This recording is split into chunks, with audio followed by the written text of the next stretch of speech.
Durante 4 anos, Lara acreditou que sobreviver ao marido abusivo seria a maior batalha da sua vida. Mas, no dia em que finalmente assinaria o divórcio, descobriu uma verdade muito mais cruel. O homem que jurou protegê-la havia negociado o futuro dela para pagar uma dívida com um dos criminosos mais temidos de São Paulo.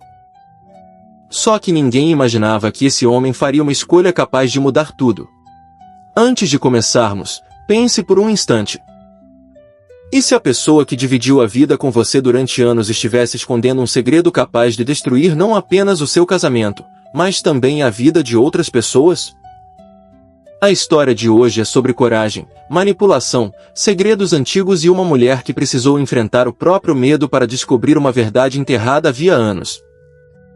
Prepare-se, porque cada decisão de Lara vai aproximá-la de uma revelação que ninguém esperava, e o preço dessa verdade pode ser muito maior do que ela imagina. A caneta estava na mão de Lara há 3 minutos, mas ela não conseguia baixá-la até o papel. Não era hesitação.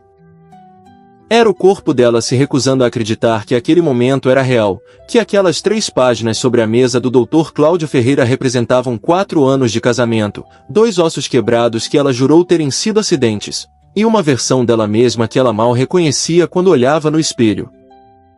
O escritório cheirava a café frio e papel antigo. A secretária do lado de fora batia teclas em ritmo constante. Era uma manhã de terça-feira em São Paulo, e Lara Vasconcelos estava prestes a assinar o fim da pior fase da sua vida. Ela baixou a caneta. A porta se abriu antes que a tinta tocasse o papel. Henrique entrou como sempre entrava em qualquer lugar, como se o espaço tivesse sido construído para recebê-lo, como se as paredes devessem agradecer pela sua presença. Terno cinza, gravata vinho, o sorriso que ela levou 2 anos para entender que não chegava aos olhos. Ele era bonito do jeito que facas são bonitas, eficiente, feito para cortar. Lara. Ele disse o nome dela como se fosse uma observação sobre o tempo. O doutor Ferreira se levantou. Senhor Vasconcelos, esta reunião foi marcada exclusivamente com minha cliente, o senhor não pode. Já terminei em 2 minutos. Henrique não olhou para o advogado. Só olhou para ela. Pode nos dar um momento, doutor? Não. Lara colocou a caneta sobre a mesa. O que você quer, Henrique? Ele puxou a cadeira do outro lado da mesa e sentou, cruzando os braços sobre o tampo de vidro com aquela calma que ela aprendeu a temer mais do que os gritos. Os gritos eram impulsivos. A calma dele era calculada. Eu vim te avisar, ele disse, porque você merece saber antes de assinar qualquer coisa. Questão de cortesia. Você nunca foi cortês na sua vida. O canto da boca dele subiu meio centímetro. Fiz um acordo ontem à noite. Um acordo que envolve o seu nome. Ele abriu a pasta que trouxe e deslizou um documento pela mesa. Não o documento do divórcio. Outro. Você vai se casar de novo, Lara. Dentro de 30 dias. Ela olhou para o papel sem tocá-lo. Você está com problema de saúde mental. Estou com problema de liquidez. A voz dele não mudou de tom. O grupo Vasconcelos tem uma dívida com Gabriel Moraes. Você sabe quem é Gabriel Moraes? Lara sabia. Todo mundo em São Paulo sabia, da mesma forma que todo mundo sabe o nome de um furacão que ainda não chegou na sua cidade. Gabriel Moraes era o tipo de nome que aparecia em notícias com palavras como asterisco suposto asterisco é asterisco investigado asterisco e asterisco não encontrado para comentar asterisco. O tipo de homem que os jornais fotografavam de longe porque ninguém queria chegar perto o suficiente para uma foto nítida.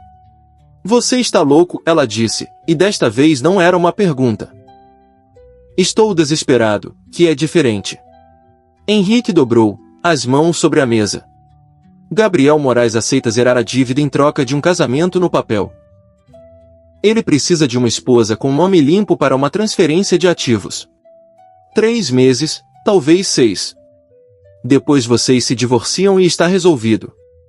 O doutor Ferreira havia se levantado novamente. Senhor Vasconcelos, o que o senhor está descrevendo é assuntos de família. Henrique se levantou também, ajeitou o paletó, e olhou para Lara uma última vez. Você não precisa querer. Só precisa assinar. Se não assinar, o Grupo Vasconcelos pede falência dentro de 90 dias, e o seu nome está em 3 contratos que vão junto. Pense bem. Ele bateu levemente no documento com 2 dedos. Até amanhã. Ele saiu. A porta fechou com um clique suave que foi mais alto do que qualquer portada. Lara ficou olhando para a parede por um tempo que ela não soube medir. O Dr. Ferreira disse alguma coisa. Ela não ouviu. Pegou a caneta, assinou o papel do divórcio, aquele sim, aquele ela assinou, e saiu do escritório com o documento do Henrique amassado dentro da bolsa porque o jogar fora ali na frente pareceu insuficiente para expressar o que ela sentia. O apartamento que ela alugara ficava na Vila Madalena, 3º andar sem elevador, vista para um muro com grafite de uma onça. Era pequeno o suficiente para ela nunca se perder nele, o que era exatamente o que ela queria. Ela tinha 31 anos, uma caixa de pertences, e a primeira noite da sua vida adulta em que ninguém ia bater na porta às 2 da manhã com raiva que não era culpa dela. Ou assim ela pensou até, às 23h40. Não foi uma batida. Foi 3 toques espaçados, quase educados, do tipo que não acorda vizinhos. Lara estava na cozinha com uma xícara de chá que havia esfriado há 20 minutos. Ela olhou para a porta por um segundo longo antes de perguntar. Quem é? Gabriel Moraes. A voz do lado de fora era baixa e direta, sem inflexão de ameaça, o que, Lara descobriu naquele momento, era muito mais assustador do que uma voz ameaçadora. Não vou arrombar a porta. Só quero conversar. Ela poderia não abrir. Ela pensou nisso. Pensou também que o homem do outro lado da porta tinha o endereço do apartamento que ela havia alugado há exatamente 18 horas, e que se ele quisesse entrar de outro jeito, uma porta de madeira compensada não ia ser o obstáculo mais difícil da noite dele. Ela abriu. Gabriel Moraes era mais alto do que as fotos sugeriam, porque as fotos sempre eram tiradas de longe.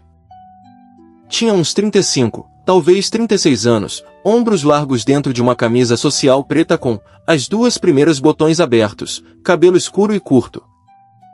Não tinha nada de ostentoso nele, nenhuma corrente, nenhum relógio de mostrar, nenhum dos sinais que ela esperava de um homem do tipo que Henrique havia descrito. O que ele tinha era uma qualidade de presença que ela não soube nomear imediatamente, a sensação de que ele sabia exatamente quantas saídas existiam naquele corredor sem precisar olhar. Ele olhou para ela. Olhou para a xícara na mão dela. Olhou para o apartamento atrás dela. Posso entrar? Você pode me dizer o que quer da calçada também? Um silêncio curto. Então ele disse, justo. E ficou parado onde estava. Henrique Vasconcelos te contou sobre o acordo. Me contou. Você vai recusar. Não era uma pergunta, então ela não respondeu como se fosse. Eu também recusaria, ele disse, e havia algo no tom que era quase honesto. Não é uma proposta razoável. Mas eu precisava te ver pessoalmente antes de decidir como isso vai se resolver. Por quê? Ele inclinou a cabeça levemente, como se a pergunta tivesse chegado de um ângulo que ele não esperava. Então tirou algo do bolso, não uma arma, não um documento, uma chave. Colocou sobre o batente da porta entre eles. Meu endereço está gravado no chaveiro. Se você mudar de ideia, ou se precisar de um lugar mais seguro do que este, ele disse, com uma leveza que não chegava a ser ironia, a oferta está aberta até às 6 da manhã. Ele deu um passo para trás. Boa noite, Lara. Ela quase não disse nada. Quase. Mateus Vasconcelos, ela disse, porque o nome havia estado na cabeça dela desde a conversa com Henrique, o nome do cunhado morto que Henrique nunca deixava ela mencionar.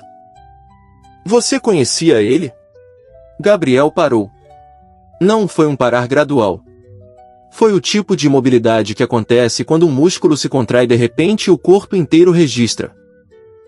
Ele ficou de costas para ela por 2 segundos que foram longos demais para serem naturais. Quando se virou, o rosto estava fechado de um jeito diferente de antes, não calculado, mas contido, como alguém cobrindo uma janela aberta antes que a chuva entre. Por que você pergunta isso? Henrique nunca deixou eu falar o nome dele, ela disse. Em 4 anos. Nunca. E quando você mencionou a dívida, eu pensei. Boa noite, Lara. A voz estava igual. O rosto estava igual. Mas ele virou de volta para o corredor e desceu a escada sem mais uma palavra. Ela ficou na porta com a chave na mão por um tempo. Então entrou, fechou a porta, e olhou para o objeto como se fosse uma pergunta impressa em metal. Às 5h53 da manhã, ela pegou a bolsa. A casa de Gabriel não era o que ela esperava, e ela havia passado as 2 horas de carro inventando expectativas para se preparar. Esperava algo ostentoso, portões dourados, câmeras por toda parte, aquela arquitetura de novo rico que grita segurança porque na verdade está com medo. O que havia era uma casa em Higienópolis com fachada de pedra cinza e janelas altas, sem placa, sem interfone visível, e uma garagem subterrânea que o motorista acessou com um cartão que ele não mostrou para ela. Por dentro, era espaço, tetos altos, pouco mobiliário, o tipo de vazio que custa caro porque é deliberado. Uma biblioteca ocupava uma parede inteira do 2º andar. Ela notou isso porque ficou olhando para os livros quando não sabia onde mais olhar. Gabriel a recebeu na entrada sem cerimônia, como se ela chegasse para uma reunião já agendada. 3º andar, 2º quarto à esquerda, ele disse. Tem o que você precisar. Se não tiver, fala com Dona Célia. Apontou para uma mulher de uns 60 anos que havia aparecido do corredor com a expressão de quem já viu muita coisa e decidiu não se espantar mais com nada. E quanto tempo eu fico aqui? Lara perguntou. Até eu resolver o problema com Henrique. Ele já estava se virando para ir embora. Esse não é um prazo. Ele parou. Virou. Não é, concordou, com uma neutralidade que ela começou a reconhecer como o equivalente dele de uma concessão. 30 dias, provavelmente. Talvez menos. Foram mais do que 30 dias no sentido de que cada dia tinha um peso específico, um atrito diferente. Mas nos primeiros 10, Lara aprendeu a geometria da casa, onde Gabriel estava quando estava em silêncio, que era o escritório no subsolo. Onde estava quando não queria ser encontrado, que era a varanda do 3º andar de madrugada. Que ele tomava café sem açúcar às 6 da manhã antes de qualquer reunião. Que ele nunca levava voz, nunca, e que isso era uma diferença que o corpo dela levou tempo para processar, porque o corpo dela estava acostumado a tratar o silêncio masculino como a antessala do perigo. Ele fazia perguntas. Isso ela notou desde o 2º dia. Não perguntas óbvias, não perguntava sobre o casamento, sobre Henrique, sobre os motivos que a trouxeram até ali. Perguntava coisas laterais, onde ela havia crescido, o que ela estudará antes de casar, se ela havia morado fora de São Paulo. As perguntas chegavam no café da manhã ou no corredor, sempre com aquele tom de quem está apenas preenchendo o silêncio, mas os olhos dele registravam as respostas de um jeito diferente de como se registra a conversa. No 12º dia, ela percebeu que ele não estava fazendo conversa. Estava mapeando alguma coisa. Henrique ligou numa quarta-feira à tarde. Lara estava na biblioteca quando o telefone vibrou. Ela olhou para o número e atendeu porque não atender também era uma resposta, e ela não queria dar a ele a satisfação de saber que estava evitando. Você foi para a casa dele, Henrique disse. Não havia raiva no tom. Havia algo pior, aprovação. Bom. Isso facilita. Facilita o quê? Precisamos conversar sobre Mateus. Ela fechou o livro que tinha no colo. Você nunca quis conversar sobre Mateus. As circunstâncias mudaram. Uma pausa. Não conta para Gabriel que eu liguei. E não menciona o nome de Mateus para ele. Não é seguro. Não é seguro para quem? Para você. A voz dele ficou mais baixa, mais próxima do tom que ela conhecia como o tom de quando ele estava dizendo algo verdadeiro, que era raro o suficiente para ser notável. Gabriel Moraes passou 8 anos procurando quem delatou o irmão dele para a polícia. 8 anos, Lara. Se ele descobrir que você tem alguma ligação com essa história, não importa qual ligação, você vira problema para ele. E os problemas dele somem. O ar do quarto ficou diferente. O irmão dele, ela repetiu. Mateus era irmão de Gabriel. Não meu cunhado. Eu adotei o nome para encobrir o meu envolvimento.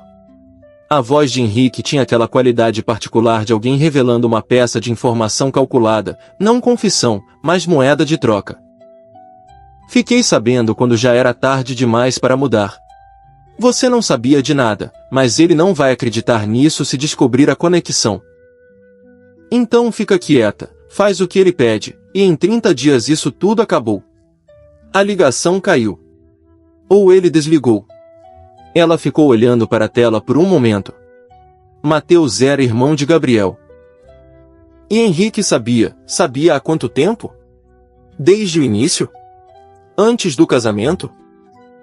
Ela foi para aquele casamento sem saber que estava entrando numa história que não havia começado com ela, que havia começado anos antes com 2 irmãos e uma delação que custou uma vida. Ela não disse nada para Gabriel naquela noite. Disse a si mesma que era porque precisava de mais informação antes de falar. Mas no fundo, o fundo que ela não gostava de examinar, era porque Henrique havia sentido medo antigo, o medo de que a verdade, quando chegasse, fosse ser usada contra ela. Era o mesmo medo que a havia mantido 4 anos num casamento que destruía ela lentamente. Ela devia ter reconhecido o padrão mais rápido. 3 dias depois, quando Lara desceu para o café mais tarde do que de costume, havia um homem diferente sentado à mesa da cozinha com Gabriel. Terno barato, postura de quem está desconfortável onde está. Gabriel fez um gesto mínimo na direção dela, *aguarda*, e continuou a conversa em voz baixa demais para ela ouvir da entrada. Ela foi buscar o café. Quando o homem saiu, Gabriel ficou parado à mesa por um tempo que ela aprendeu a ler, não estava processando, estava decidindo quanto ia dizer. Você conhece um homem chamado Rodrigo Paes? Ele perguntou finalmente. Não.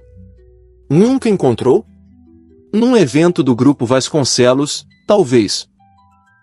Ou através de algum contato de Henrique. Ela pensou genuinamente. Não. Por quê? Gabriel olhou para ela por um segundo mais longo do que o necessário para avaliar uma resposta simples. Nada importante, ele disse, e voltou para o escritório. Mas Lara havia visto a foto que o homem de terno barato havia deixado sobre a mesa antes de ir embora.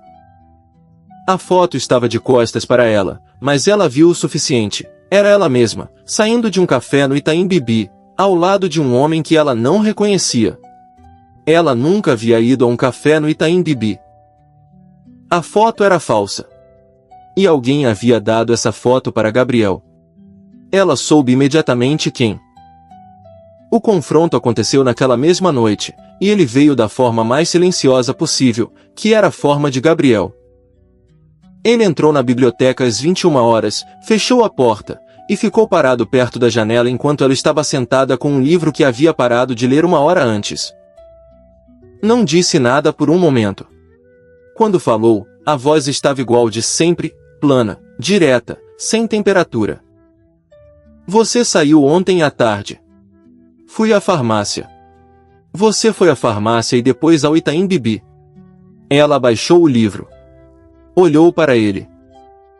Não fui ao Itaim Bibi. Tem uma foto. A foto é falsa. Nenhuma reação visível. Só aqueles olhos que registravam sem revelar. Por que alguém fabricaria uma foto sua?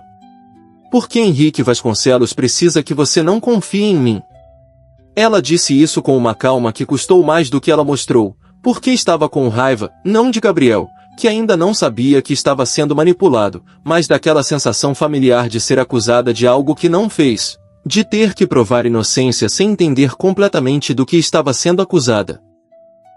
Era um músculo que ela havia usado demais nos últimos 4 anos. Ele ligou para mim 3 dias atrás. Pediu para eu não mencionar o nome de Mateus para você. Gabriel ficou completamente imóvel. E você ficou quieta, ele disse. Fiquei. Porque ele me deu medo. Ela não baixou o olhar. E porque eu ainda não sei do que exatamente você está procurando, então não sabia o quanto aquilo importava para você. Importa tudo. A voz mudou de tom pela primeira vez desde que ela o conhecia, não mais alta, mas com uma qualidade diferente por baixo, como pressão aumentando num cano fechado. Mateus morreu num presídio federal 6 anos atrás, 48 horas depois de ser transferido para uma ala de segurança máxima sem motivo registrado. Alguém ligou para a polícia com a localização dele quando ele estava escondido. Alguém que sabia onde ele estava porque estava perto o suficiente da família Vasconcelos para ter essa informação. Lara ficou olhando para ele. Você acha que foi Henrique? Eu sei que foi Henrique. Uma pausa. Só não tenho como provar. E eu era a esposa de Henrique, então. Então você pode ser parte disso. Ele disse sem crueldade, o que foi pior. Não estou afirmando. Estou dizendo que não posso saber. Ela pensou em dizer que podia confiar nela. Pensou que seria exatamente o que diria alguém que estava mentindo. Então não disse nada. E o silêncio entre eles ficou cheio de uma tensão que não era hostilidade, era duas pessoas que precisavam uma da outra para coisas diferentes, nenhuma com garantias suficientes para avançar. Gabriel foi até a porta. Vou pedir para a dona Célia trazer o jantar aqui para você. Amanhã você não sai da casa sem um dos meus homens. Isso é uma prisão. É uma precaução. Ele pausou com a mão na maçaneta. Se você estiver me dizendo a verdade sobre Henrique, você está em perigo de qualquer forma. Se não estiver me dizendo a verdade, ele não terminou a frase. Não precisou. A porta fechou. Ela ficou acordada até quase 1 da manhã, sentada na beira da cama, pensando com a disciplina metódica de quem aprendeu que o pânico é um luxo que ela não podia se dar. Henrique havia ligado para ela com informação parcial, suficiente para que ela ficasse quieta, insuficiente para que ela entendesse o quadro completo. Era a estratégia dele, dar pedaços de verdade que funcionavam como correntes porque você nunca tinha certeza se o que estava segurando era tudo ou só parte. Ela havia caído nisso por 4 anos. Não ia cair de novo. O que ela sabia? Gabriel procurava o delatador de Mateus. Henrique era o delatador. Henrique havia plantado uma foto falsa para destruir a confiança de Gabriel nela. Isso significava que Henrique estava com medo de que ela descobrisse algo que não deveria descobrir, e estava tentando removê-la do tabuleiro antes disso acontecer. O que ela não sabia, onde estava essa prova? Se existia. Ela se levantou e foi até a biblioteca. Não foi procurar livros. A biblioteca tinha uma janela que dava para o corredor do 2º andar, e havia uma prateleira na parede oposta que ela havia notado desde o primeiro dia porque tinha uma lacuna estranha no meio, não um espaço vazio, mas o tipo de interrupção que acontece quando alguém retira um volume e coloca outra coisa no lugar provisoriamente. Ela puxou o livro mais próximo da lacuna. Nada. Puxou o segundo. Na terceira tentativa, encontrou o que não estava procurando. Não dentro do espaço, mas caído atrás da fileira da frente, uma folha de jornal dobrada, velha o suficiente para que as dobras tivessem virado vincos permanentes. Ela abriu com cuidado na mesa. Asterisco jovem é preso após denúncia anônima, Mateus Ferreira, 27, suspeito de envolvimento em esquema de lavagem de dinheiro, foi localizado e detido após ligação ao disque denúncia da Polícia Federal asterisco. O nome completo era diferente de Vasconcelos, mas a foto era a que bastava, um rosto jovem, tenso, sendo conduzido por 2 agentes federais. E ao lado da foto, na margem do jornal, grafado em tinta azul com a letra de quem escreve depressa para não esquecer. Asterisco quem ligou para a polícia, asterisco. E abaixo, menor, como uma resposta que ainda estava sendo construída. Asterisco HV, data da transferência coincide. Confirmar origem da chamada asterisco. HV. Henrique Vasconcelos. Lara ficou olhando para aquelas 4 letras por um tempo que não soube medir.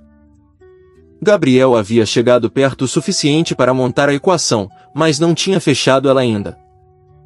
E Henrique sabia que Gabriel estava chegando perto, por isso a foto, por isso o telefonema, por isso toda a arquitetura de desconfiança que ele estava construindo entre eles. Ela dobrou o jornal de volta, colocou no lugar exato onde havia encontrado, e voltou para o quarto. Ela precisava de algo mais do que uma folha de jornal com anotações. Precisava da origem da chamada. E havia só um lugar onde essa informação poderia existir ainda. Ela não dormiu. Às 4 da manhã, fez café e ficou olhando para a cidade lá fora pela janela da cozinha. São Paulo nunca ficava completamente quieta, sempre havia faróis em alguma avenida, sempre havia uma sirene longe, sempre havia a sensação de que alguma coisa estava acontecendo em algum lugar que você não estava. Gabriel apareceu na cozinha às 5h40, como sempre, e parou quando viu que ela estava lá. Ela não disse nada sobre o jornal. Não ainda. Disse, eu preciso voltar ao apartamento do Henrique. Tenho documentos lá que são meus, documentos do cartório, coisas do período anterior ao casamento. Ele pegou uma xícara. Não é seguro. Sei disso. Ela virou para encará-lo. Mas você tem alguém que pode me levar e ficar do lado de fora enquanto eu entro? Ele a estudou por um momento com aquela tensão que ela havia parado de tentar desviar. Por que agora? Porque ontem à noite eu entendi que ficar parada aqui esperando que você resolva o problema não vai resolver o problema. Ela disse isso com uma firmeza que não era bravura, era o tipo de coisa que se faz quando o medo já chegou ao ponto em que agir parece menos assustador do que não agir. Eu fui casada com ele por 4 anos. Sei coisas sobre ele que você não sabe. Deixe eu ser útil. O silêncio durou o tempo de ele tomar o primeiro gole de café. Amanhã ele disse finalmente. Com Rafael do lado de fora.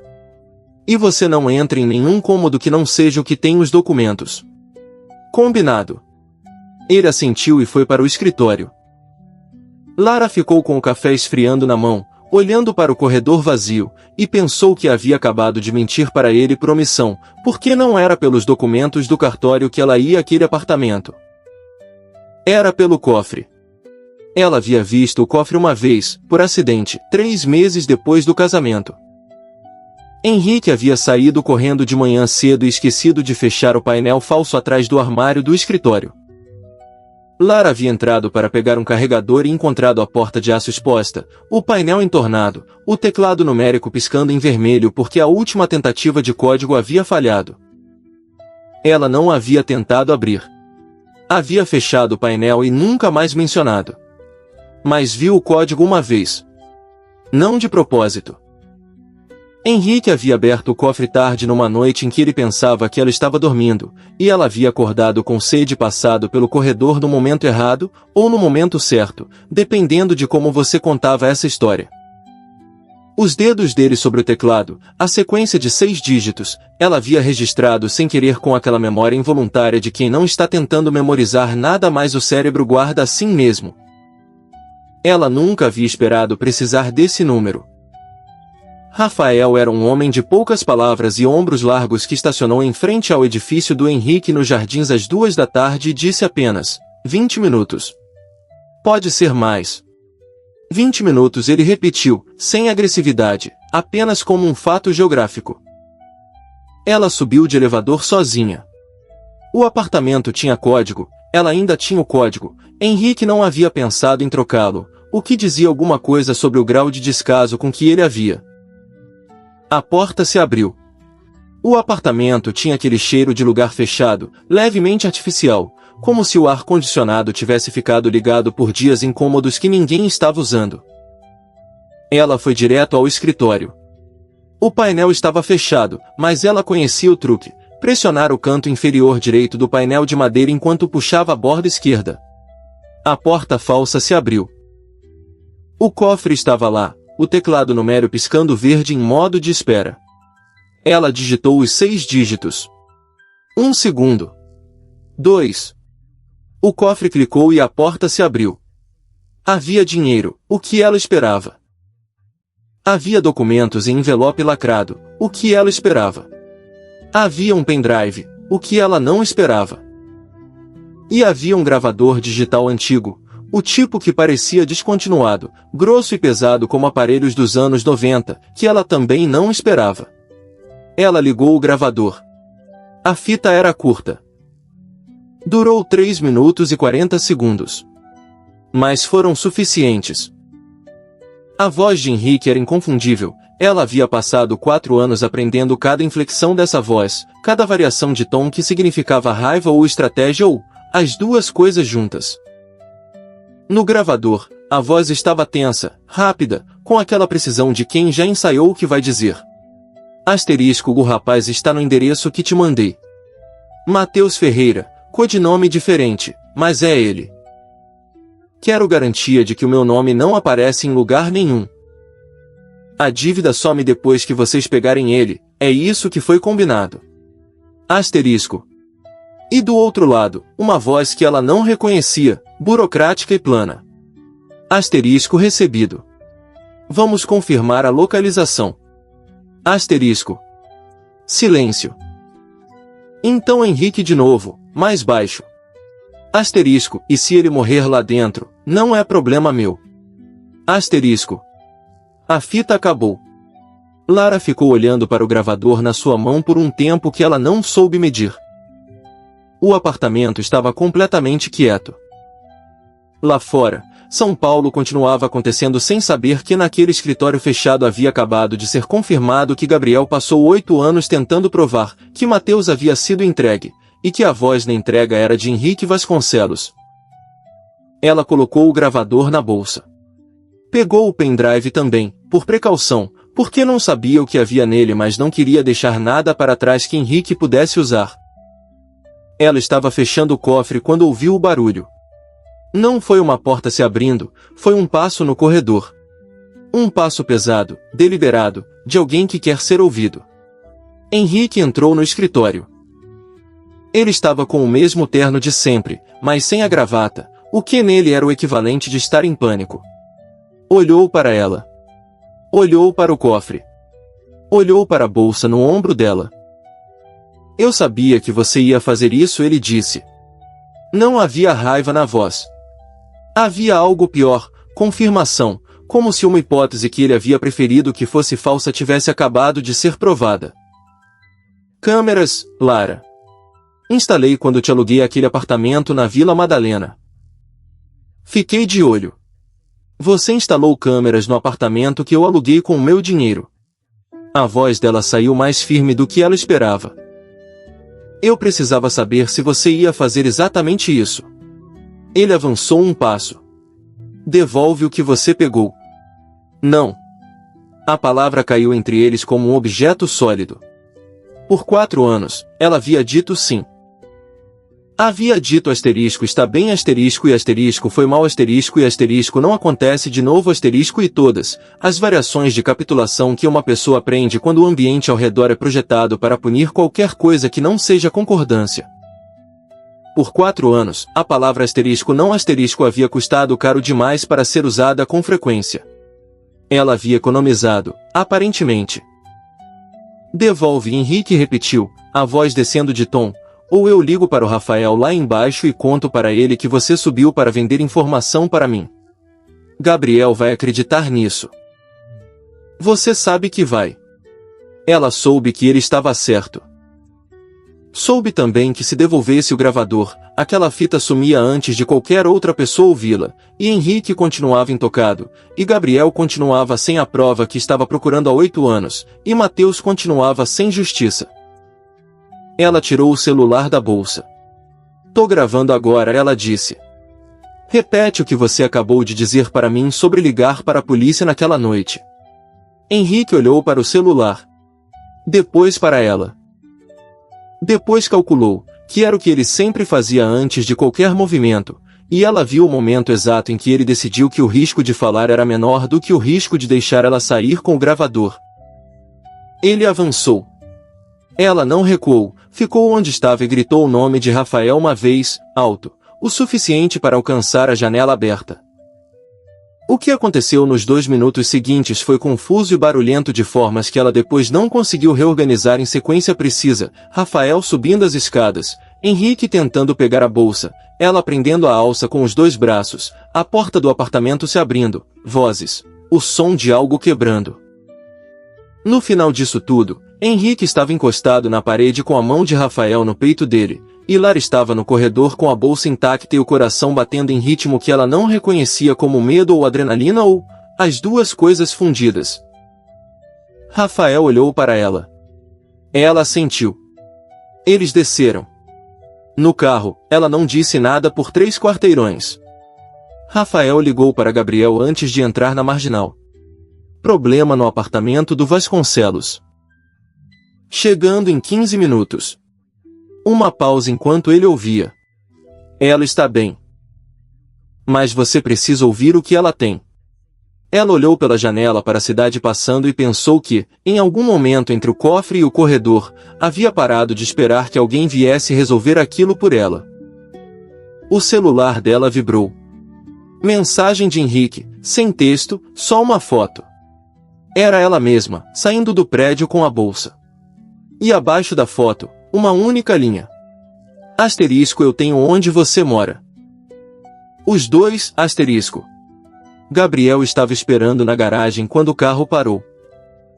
Ele abriu a porta antes de Rafael desligar o motor, e quando ela desceu com a bolsa e o gravador já na mão, ele olhou para o aparelho e depois para ela com uma expressão que ela não conseguia nomear porque nunca havia visto nele antes. Não era surpresa. Era algo mais parecido com um momento antes de surpresa, um momento de reconhecer que algo mudou de lugar.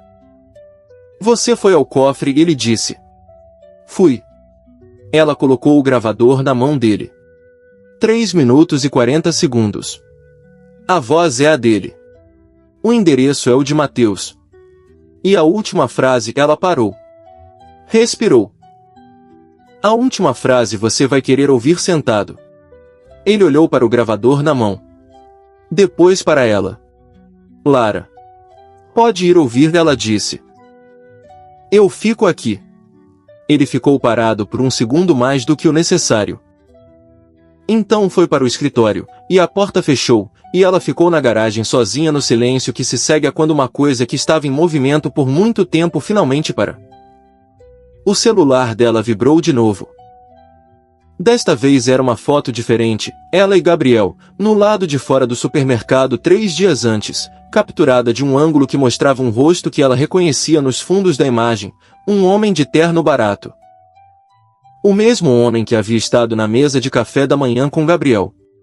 O homem que havia trazido a foto falsa dela. E por baixo da imagem, Henrique havia escrito. Asterisco pergunta a ele o que o Rodrigo Paz faz quando não está fazendo favores para mim. E onde eu estou agora, asterisco. Ela leu a mensagem 2 vezes. Então guardou o celular, foi até a porta do escritório, e bateu. Gabriel. Ela esperou. Ele sabe onde você está. Eles levaram 40 minutos para localizar Henrique. Não foi Gabriel quem localizou, foi ela. O que depois ela soube que havia irritado e aliviado ao mesmo tempo quem estava do lado de fora tentando fazer isso. Ela havia pegado o celular com a foto que Henrique mandou e olhado para o fundo da imagem, não para ela e Gabriel, mas para o detalhe atrás, a tenda de churrasco do lado do supermercado com o nome do estabelecimento visível no todo. Uma churrascaria no Brooklyn que pertencia a um cunhado de Rodrigo Paz. Ela sabia disso porque Henrique havia mencionado o lugar uma vez, no 2º ano de casamento, numa conversa que ela havia esquecido até o momento em que foi útil lembrar. Ela mostrou a foto para Gabriel. Ele ligou para alguém. 20 minutos depois tinham a confirmação.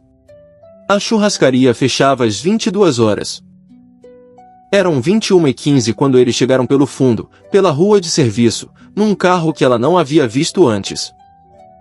Gabriel foi na frente com 2 homens que ela aprendeu a não perguntar os nomes. Ela ficou instruída a ficar no carro. Ficou por 2 minutos. Então saiu e foi pela porta dos fundos, Porque havia uma coisa que ela precisava ver acontecer com os próprios olhos, e não porque duvidasse de Gabriel, mas porque 4 anos de Henrique Vasconcelos haviam passado, e ela não conseguia deixar essa conta fechar sem estar presente. O interior da churrascaria estava quase vazio, algumas mesas com copos ainda em cima, cadeiras já subidas, o cheiro de carne e fumaça impregnado nas paredes. Henrique estava ao fundo, numa mesa de canto, com Rodrigo Paz do outro lado e mais 2 homens que ela não conhecia nas laterais. Quando Gabriel entrou pela frente com os 2 homens dele, Henrique se levantou devagar, não como alguém surpreso, mas como alguém que havia esperado por isso e ensaiado a postura. Gabriel. Ele disse o nome com aquela familiaridade calculada, como se eles fossem velhos conhecidos encontrando por acaso. Podíamos ter resolvido isso de outro jeito. Podíamos, Gabriel concordou. Mas você escolheu mandar foto para minha casa. Eu escolhi me proteger. Henrique virou os olhos para a entrada de trás, viu Lara. Um músculo no maxilar dele se contraiu. Ela não devia estar aqui. Ela está aqui porque quis. Gabriel ficou parado a 2 metros da mesa. Eu ouvi a fita, Henrique. O silêncio que seguiu foi o tipo que acontece quando uma frase tem peso físico suficiente para deslocar o ar ao redor. Henrique olhou para a mesa. Depois para Gabriel. Havia algo no rosto dele que Lara reconheceu, não culpa. Henrique não sentia culpa de maneira convencional, mas o reconhecimento de que um cálculo que ele havia feito 8 anos atrás havia chegado na data de vencimento. Uma fita não prova nada, ele disse. A fita prova sua voz, o endereço de Mateus, e a frase asterisco se ele morrer lá dentro, não é problema meu asterisco. Gabriel não elevou a voz. Não precisou. Tem um advogado esperando numa sala agora com uma cópia digitalizada. Tem o registro da chamada do Disque Denúncia que o setor de crimes financeiros da Polícia Federal está analisando desde ontem à tarde, porque alguém com acesso correto solicitou. E tenho você aqui. Rodrigo Paz se levantou da cadeira de repente e foi para a saída lateral, um dos homens de Gabriel estava lá antes dele. Ele parou. Ficou. Henrique respirou uma vez, fundo. O que você quer? Quero que você repita para mim, agora, o que você disse naquela gravação. Com as suas palavras. Não pela fita, pela sua boca. Não vou fazer isso. Tudo bem. Gabriel tirou o celular do bolso e fez um gesto de ligar para alguém. Então o advogado entrega tudo para a PF agora e você explica para eles. Espera. A voz de Henrique mudou. Ficou menor, não mais suave, mas reduzida, como pressão saindo de um sistema que estava pressurizado há tempo demais. Espera. Se eu confirmar que fiz a ligação, o que você faz? O que a lei faz, Gabriel disse. Eu só preciso que você diga. Lara ficou parada perto da entrada dos fundos, olhando para o perfil de Henrique. Ela havia passado 4 anos olhando para esse rosto em momentos de confronto, sempre ela do lado que cedia, sempre ela recalculando o que podia ou não podia dizer. Era estranho estar do lado oposto e não sentir vitória. Sentia, na verdade, algo mais parecido com exaustão, o tipo que vem quando uma coisa que pesava muito finalmente é depositada no chão. Henrique Vasconcelos olhou para a mesa, depois para Gabriel, depois, por um segundo que Lara não estava esperando, para ela. E disse. Eu liguei. O endereço era meu. A dívida com a família dele era minha, e eu usei o Mateus para quitá-la. Pausa. Não planejei que ele morresse. Mas não fiz nada para evitar. Ninguém disse nada por um momento. Então Gabriel abaixou o celular e disse para um dos homens dele, pode chamar. O problema apareceu 40 minutos depois, no carro, enquanto eles esperavam a confirmação do advogado. O arquivo de áudio do gravador estava corrompido em parte. Não todo, os primeiros 2 minutos e alguns segundos estavam intactos, incluindo a identificação do endereço de Mateus e a negociação da dívida. Mas a última parte, A frase sobre asterisco se ele morrer lá dentro, não é problema meu asterisco, havia sido fragmentada quando Rafael havia derrubado a bolsa de Lara durante a confusão no apartamento de Henrique.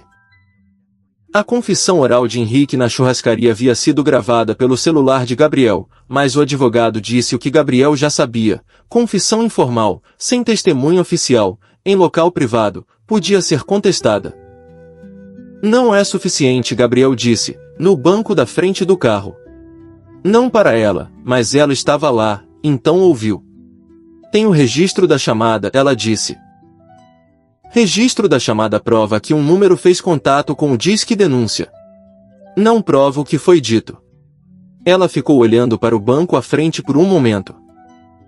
Então disse, tem alguém que pode confirmar de dentro. Gabriel virou para ela. O quê? Rodrigo Paes. Ela havia visto o rosto dele quando Henrique fez a confissão, não o rosto de alguém surpreso, mas de alguém aliviado porque o segredo havia saído da boca de outro antes da própria boca. Ele esteve naquele encontro quando Henrique fez o acordo com a polícia. Eu não sei como sei disso, mas sei. Ele estava olhando para Henrique de um jeito que eu já vi antes, o jeito de quem sabe mais do que está dizendo e está esperando a hora certa de dizer. Gabriel ficou olhando para ela.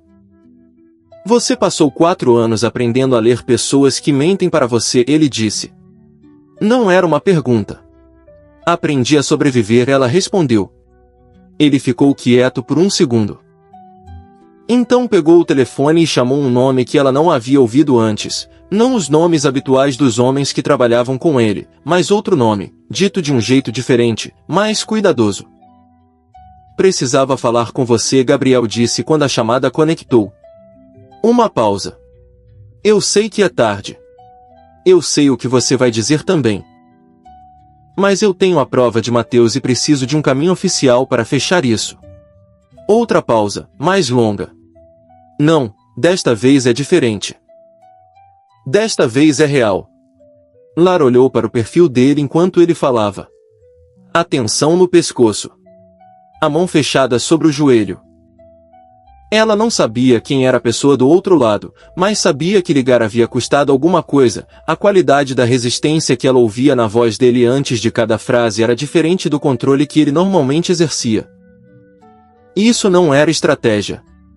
Era orgulho sendo dobrado. Quando ele desligou, ficou em silêncio por um momento. Meu irmão mais velho, ele disse finalmente, sem que ela tivesse perguntado. É delegado da Polícia Civil.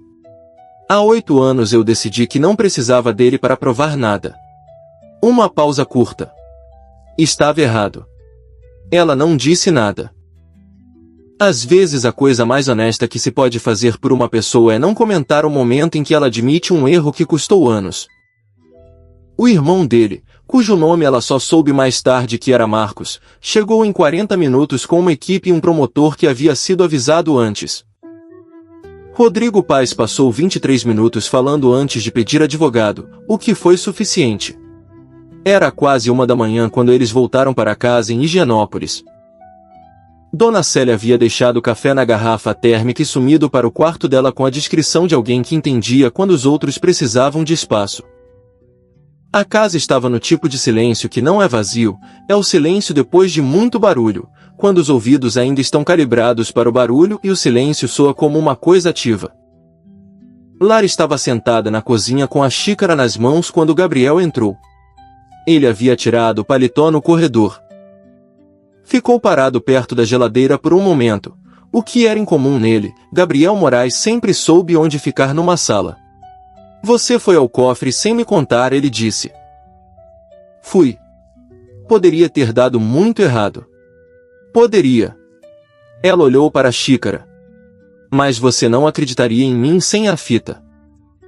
E eu precisava que você acreditasse, não para mim, para o Mateus. Ele ficou olhando para ela com aquela tensão que ela havia aprendido a identificar como a forma mais próxima de ele revelar alguma coisa. Por que o Mateus importava para você? Ele perguntou. Você não o conhecia. Não conhecia. Ela levantou a cabeça. Mas passei 4 anos casada com um homem que o matou. Alguém tinha que fazer alguma coisa com isso. Gabriel puxou a cadeira do outro lado da mesa e sentou. A primeira vez, ela percebeu que ele sentava na cozinha sem ser para uma reunião ou para café estratégico da manhã. Ele ficou olhando para a mesa por um momento, depois para ela. Você tem um machucado no pulso, ele disse. Ela havia notado, mas não havia pensado nele desde o apartamento de Henrique.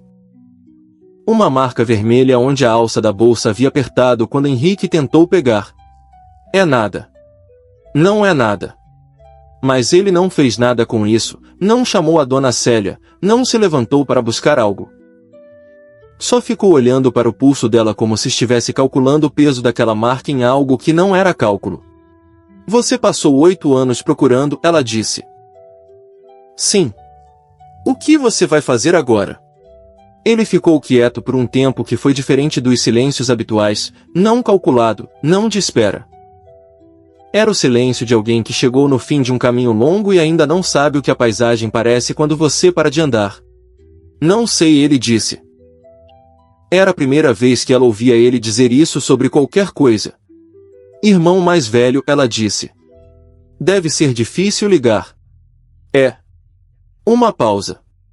Você ia perguntar isso? Fui para o cofre sem avisar. Achei que tínhamos desenvolvido uma política de não perguntar permissão. O canto da boca dele se moveu, não chegou a ser um sorriso completo, mas foi o movimento que precede um sorriso em alguém que esqueceu como se faz. Você é diferente do que eu pensei quando te vi naquela porta. O que você pensou? Pensei que você era alguém que havia aprendido a ficar quieta para sobreviver e que ia continuar quieta. Ele olhou para ela. Mas você só ficou quieta até ter um motivo suficiente para não ficar. Ela pensou nisso. 4 anos é tempo suficiente para a maioria das coisas se tornarem hábito. Mas alguns hábitos são provisórios. Ficar quieta era provisório. Parece que sim. Ele ficou olhando para ela por um segundo, não o olhar de análise que ela havia aprendido a reconhecer, mas outro, mais direto, sem a camada de avaliação por cima. Não vou te perguntar para ficar. Eu sei. Mas se você quiser continuar aqui enquanto o processo corre, ele parou. Começou de novo. Não é uma proposta. É que o apartamento da Vila Madalena não é seguro ainda e a dona Célia vai ficar satisfeita com alguém que toma café antes das 6 da manhã. Às 5h53. Isso mesmo. Ela olhou para ele por um momento. Então disse, tá bom. Não era uma declaração. Não era o fim de alguma coisa ou o começo oficial de outra.